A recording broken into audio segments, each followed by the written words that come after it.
নেপাল জুড়ে আন্দোলনকারীদের ক্ষোভ মূলত আছড়ে পড়েছে রাজনীতিবিদদের উপর। প্রধানমন্ত্রী, রাষ্ট্রপতি, প্রাক্তন প্রধানমন্ত্রী, উপপ্রধানমন্ত্রী, বিদেশমন্ত্রী আরও এরকম একাধিক মন্ত্রীর উপর মারধর, ভাঙচুর, আগুন কোনোটাই বাদ যায়নি। আন্দোলনের গতি প্রকৃতি দেখে একটা বিষয় স্পষ্ট, রাজনীতিবিদদের দুর্নীতি, আচার আচরণ, স্বজন পোষণ কাজকর্মে তারা বীতশ্রদ্ধ হয়ে পড়েছিলেন। গ্রাউন্ড জিরোয় পৌঁছে এবিপি আনন্দর ক্যামেরাতে ধরা পড়ল ক্ষোভের বহিঃপ্রকাশের সেই ভয়ঙ্কর ছবি। জলসম্পদ মন্ত্রী প্রদীপ যাদবের বাড়িতে সাধারণ মানুষের রোষ আছড়ে পড়েছিল গত পরশুদিন। সেই রোষের আগুনে পুরে একেবারে ছারখার হয়ে গিয়েছে বাড়ি। আমরা দেখতে পাচ্ছি বাড়ি কম, সুবিশাল অট্টালিকা বলা ভালো।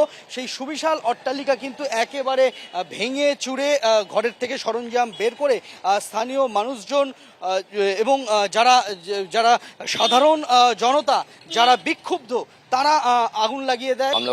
अपने लिए लड़ रहे हैं और किसी के लिए नहीं। अब वो चोर के पी हो लिए लोग बोले कि ये भी नेता है, इसके घर में भी आग लगाओ। নেপালের বীরগঞ্জে জলসম্পদ মন্ত্রী প্রদীপ যাদবের বাড়ির যখন এই হাল, তখন মাসখানেক আগেই অলি মন্ত্রিসভা থেকে পদত্যাগ করেও রেহাই পাননি প্রশাসনিক মন্ত্রী রাজকুমার গুপ্তা। তার বাড়িতেও চলেছে হামলা। বীরগঞ্জে সেই বাড়িতে সাধারণ মানুষের ক্ষোভ আছড়ে পড়েছিল গত পরশুদিন। এক মাস আগে তিনি পদত্যাগ করেন এবং তিনি পদত্যাগ করলেও তার বিরুদ্ধে যে সাধারণ মানুষের ক্ষোভ তাতে বিন্দুমাত্র ভাটা পড়েনি। क्या मेन आरोप करप्शन है? क्या है कि इस सब का मतलब कि एक नेता होने के कारण से जैसे मतलब कि केपी ओली का पार्टी का है, मतलब कि और मतलब कि शेर बहादुर का पार्टी का है। इसी माध्यम से मतलब जैन जी के कारण से मतलब कि जितना नेता का घर है सबका मतलब कि ऐलान था कि मतलब कि सारा नेता का घर मतलब कि जला देने के लिए। বীরগঞ্জে ভাঙচুরের পর আগুন লাগানো হয়েছে আইনমন্ত্রী অজয় চৌরাশিয়ার বাড়িতেও। যে বাড়ি একসময় রাজনৈতিক নেতাকর্মীদের ভিড়ে গমগম করত, আজকে সেই বাড়ি এই রকম ধ্বংসস্তূপের চেহারা নিয়ে দাঁড়িয়ে রয়েছে। এই বাড়ি নেপালের সাংসদ এবং আইনমন্ত্রী অজয় চৌরাশিয়ার বাড়িতে এইভাবেই সাধারণ মানুষের তরুণ প্রজন্মের আক্রোশ আছড়ে পড়েছিল। কিন্তু একের পর এক মন্ত্রীর বাড়ির এই হাল হলো কেন? জনপ্রতিনিধি হয়েও কি করে তারা জনগণের মন বুঝতে ব্যর্থ হলেন? তার মানে কি বহুদিন আগেই জনতার থেকে দূরে চলে গেছিলেন তারা? আর তারই জেরে কি আজ এই ভয়ঙ্কর পরিণতি? সন্দীপ সরকারের রিপোর্ট, এবিপি আনন্দ। নেপাল গৌতম বুদ্ধের দেশ। সেই দেশেই এখন বিদ্রোহ, অশান্তির ভয়ঙ্কর ছবি।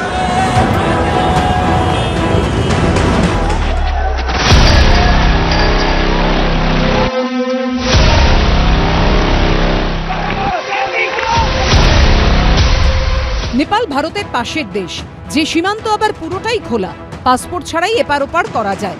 পশ্চিমবঙ্গের সঙ্গেও নেপালের প্রায় 100 কিলোমিটার সীমান্ত রয়েছে। এই পরিস্থিতিতে আতঙ্ক বাড়িয়েছে নেপালের বিভিন্ন জেল ভেঙে প্রায় 15,000 কয়েদির পালানোর খবর।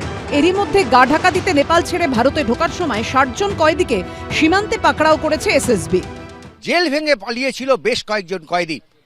তারা ভারতে ঢোকার চেষ্টা করতেই বেশ কয়েকজনকে আটক করা হয়েছে এবং তারপর থেকে নিরাপত্তা ব্যবস্থা এবং ভেতরে ঢোকার সমস্ত নিয়ম কানুন আরো বেশি কড়া করা হলো। নেপালে আমরা শুনছি কোনো আনসোশাল এলিমেন্ট এখান থেকে না ঢুকতে পারে। For that reason we have kept police কা এখানে চেকিং মেকানিজম, আর কোন আনসোশাল এলিমেন্ট না আসতে পারে। That is the main motive for that.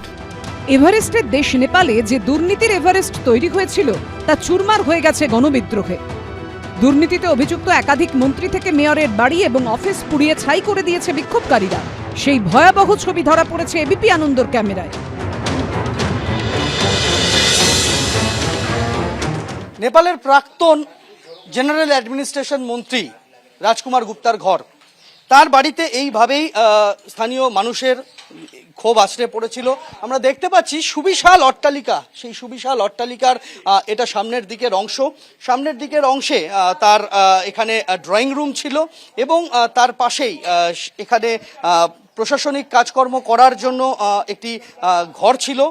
এই প্রশাসনিক কাজকর্ম যেখান থেকে হতো পরিচালিত, সেই ঘর এইভাবেই আগুন দিয়ে পুড়িয়ে দেওয়া হয়েছে। ঘরের যাবতীয় সরঞ্জাম সবটাই কিন্তু আগুনের গ্রাসে চলে গিয়েছে। নেপালের যুব প্রজন্ম যখন দুর্নীতির বিরুদ্ধে জোরালো বার্তা দিচ্ছে, তখন এ রাজ্যে নিয়োগ দুর্নীতির আবহে টেট প্রার্থীদের গলাতে উঠে আসছে নেপালের প্রসঙ্গ। মাননীয় মুখ্যমন্ত্রী এটাই বলবেন, নেপাল থেকে শিক্ষা নিন, 50,000 নিয়োগ দিন। এদিকে নেপালে অন্তর্বর্তী সরকারের প্রধান কে হবেন তা নিয়ে এখনো জল্পনা চলছে। কখনো নাম শোনা যাচ্ছে সুপ্রিম কোর্টের প্রাক্তন প্রধান বিচারপতি সুশীলা কার্কির, আবার কখনো নাম ভাসছে নেপালের বিদ্যুৎ বোর্ডের প্রাক্তন এমডি কুলমান ঘিসিংয়ের।